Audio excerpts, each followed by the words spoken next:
మనకి వైసీపీ వ్యతిరేక ఓటుని చీలనివ్వనని చెప్పాను.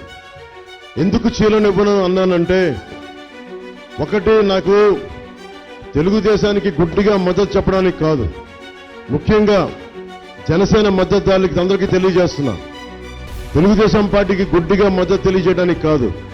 మన ఓట్లు చీలకుండా ఉంటే మన 5 కోట్ల మంది ప్రజల భవిష్యత్తు చాలా బాగుంటుంది. రైతాంగానికి మనకి దాదాపు పొన్నూరులో 12 ఎత్తిపోతల పథకాలు ఉన్నాయి, లిఫ్ట్ ఇరిగేషన్ ప్రాజెక్ట్స్ ఉన్నాయి, ఒక్కటి కూడా ముందుకు తీసుకెళ్ళాం. సాగునీరు ప్రాజెక్టులు కనీసం అంబట్రాయుడు చెప్తా ఉన్నారు, కాలువలు కనీసం పొడికలు తీయలేదని.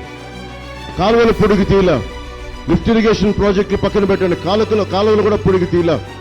అలాగే మనకి తాగునీరు కనీసం తాగడానికి కుళాయికి జల్ జీవన్ మిషన్ ఉంది, దాన్ని ముందుకు